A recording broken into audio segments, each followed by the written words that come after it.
Hello everyone, and thanks for joining me. Today I'm going to walk you through a view of the state of robotics in 2025 and how close we are to general-purpose robots in the common household. I'll cover three things. First, the breakthroughs that matter. Second, where robots are working today and what's next. Third, a realistic timeline for home use and what milestones to watch. Let's begin with the big picture.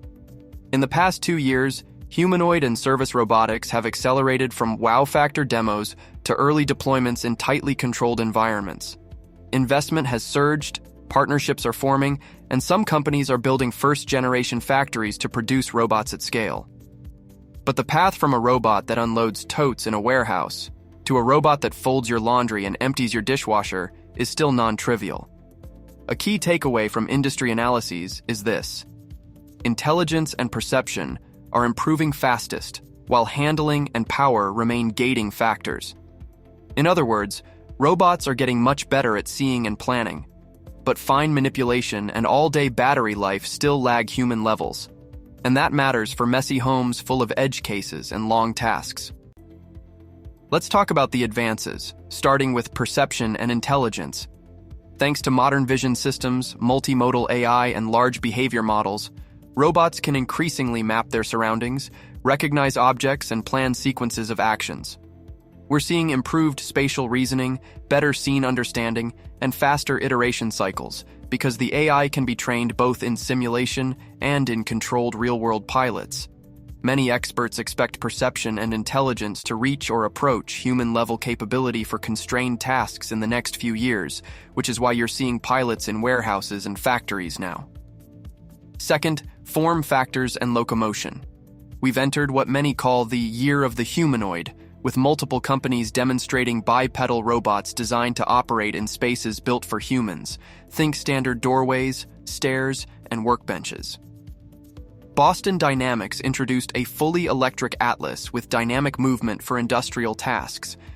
It's a major step from their hydraulic predecessors, and it's being paired with cutting-edge AI research to push dexterity and decision-making forward. Agility Robotics Digit is among the first humanoids purpose-built for logistics, and the company has a dedicated factory to scale production, with deployments and robots-as-a-service models emerging in warehouses. This is meaningful because it marks the shift from lab demos to revenue-generating work in controlled environments. Third, the emerging ecosystem. Funding, partnerships, and early customers are forming around this wave. Automakers are piloting humanoids on production lines. Logistics providers are experimenting with humanoids in automated facilities. And major tech players are investing in robot learning stacks, simulation, and new physics engines to accelerate development. Analysts expect the humanoid market to grow substantially over the next decade as capabilities mature and costs drop. Now, let's address the gap between demos and the real world, especially the home. Here's the honest status. 4 capabilities determine progress: intelligence, perception, handling, and power. Intelligence and perception are catching up fast. Handling, meaning dexterity, tactile sensing, and precise manipulation, still has gaps, though many industrial tasks don't require human-level finesse.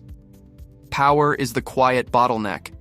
Most humanoids today operate for around 2 to 4 hours on a charge. An 8-hour shift without swaps or tethering could take years of battery advances. Until then, expect hot swappable packs, fast charging, or tethered-in-place use for specific jobs. That's why we see near-term wins in semi-structured environments, warehouse aisles, factory cells, and back-of-house logistics, where workflows are predictable and the robot can repeat valuable tasks safely and consistently. Let's highlight a few notable platforms and what they signal. The latest Electric Atlas signals top-tier mobility and manipulation research moving into industry. It shows how far dynamic balance and whole-body control have come, and how partnerships with automotive and research institutions can translate to practical capabilities on the factory floor. Agility's Digit demonstrates that you don't need sci-fi dexterity to create value. Tote handling, line feeding, and repetitive material flows are enough to justify a robot in a warehouse. Their manufacturing facility for humanoids suggests a near-term supply chain for the category. Figure's latest generation has moved from pilots toward planned factory deployments, with major improvements in task speed and accuracy. The company's partnerships and capital underscore a broader point. There's strong belief that general-purpose manipulation in industry is within sight. On the consumer-adjacent side, look at 1X's NEO. Unlike most players targeting factories, NEO explicitly aims at households. The company has started limited home trials and is designing for safety and affordability over time, with padded exteriors and household task orientation. They're talking in terms of thousands of units in the medium term and millions later, though widespread household adoption still requires big wins in reliability, autonomy, and price. Unitree's small humanoids show another angle. Compact platforms with comparatively lower price points aimed at research and early adopters. They aren't plug-and-play home helpers today, but they put developer-grade humanoid hardware into more hands, which accelerates learning and applications. Meanwhile, broader industrial policy goals in multiple regions are pushing toward mass production of humanoids this decade. Tesla's efforts with Optimus, meanwhile, keep public attention high. While much of the recent activity has been demos and early internal use, the vision is clear. Leverage large-scale manufacturing, AI, and sensor stacks to drive down costs at scale. Timelines are debated, but the bet is that a broadly capable platform will become economically viable with enough volume and iteration. Zooming out, robotics overall is benefiting from strong demand drivers, labor shortages, productivity needs, and new AI-enabled capabilities. Those macro forces are pushing robots into more sectors, even as technical constraints remain in certain applications. So how close are we to general-purpose household robots? Here's the realistic view in 3 parts. First, what general purpose means at home. A true household generalist needs to navigate clutter, recognize and manipulate diverse objects, adapt to ever-changing tasks, operate safely around kids and pets, and do it for hours without intervention. That's a far tougher environment than a warehouse. Homes are unstructured by design. Second, where we'll see them first. Expect a bridge phase. Service-style robots that handle a narrow set of home-adjacent tasks. Think elder care logistics, item fetching, light tidying, or mobile manipulation in semi-structured residential care settings, before fully general home robots. Companies piloting toward home use will likely start with predictable tasks, constrained zones, and human-in-the-loop setup. Third, timing.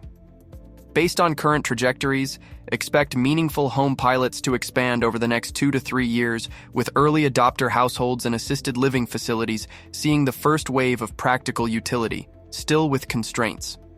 For broad consumer adoption, think a robot that reliably handles a rotating cast of chores in most homes, we still need more gains in dexterity, cost, and battery life. While perception and intelligence may feel ready soon, handling and power could take most of this decade to reach the level that homes demand without constant human babysitting. In plain language, we're closer than ever, but not all the way there. The next few years will look like narrow generalists, robots with human-like form and broad perception, delivering value on a curated set of tasks.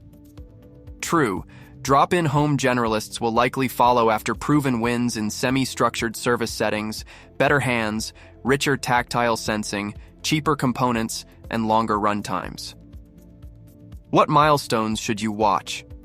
Watch for sustained, unscripted demonstrations of complex multi-step manipulation in real homes or realistic mock homes, folding varied laundry, unloading mixed dishwashers, or sorting clutter without extensive pre-labeling. Watch battery and charging workflows. Hot swappable packs and safe, fast charging built into household routines will be key bridges until batteries comfortably handle multi-hour chore blocks without downtime. Watch reliability statistics, not just highlight reels. Mean time between failure, recoveries from mistakes, and safe error modes matter more than any single viral demo. Watch ecosystem signals, insurance frameworks for home robots, consumer safety certifications tailored to mobile manipulation in homes, and standardized home maps and object taxonomies that allow robots to generalize across layouts. Watch scale. Dedicated humanoid factories indicate capacity to learn from large fleets and to drive costs down. The jump from dozens of pilots to thousands of deployed units in any segment is a critical confidence indicator. Finally, watch convergence. Several threads are coming together.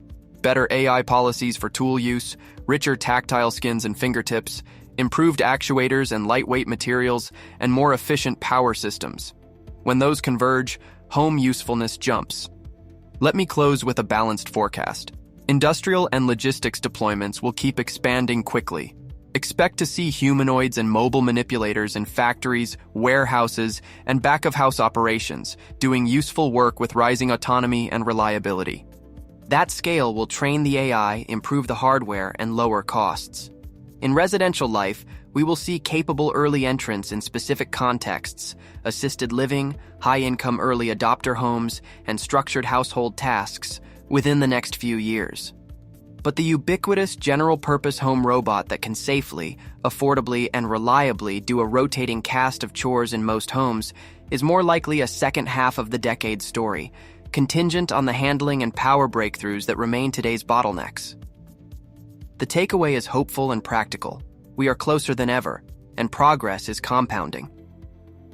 If you're evaluating this space, pilot where structure exists, instrument for learning, and design for human trust from day one. The home is coming, but industry is the ramp. Thank you for listening.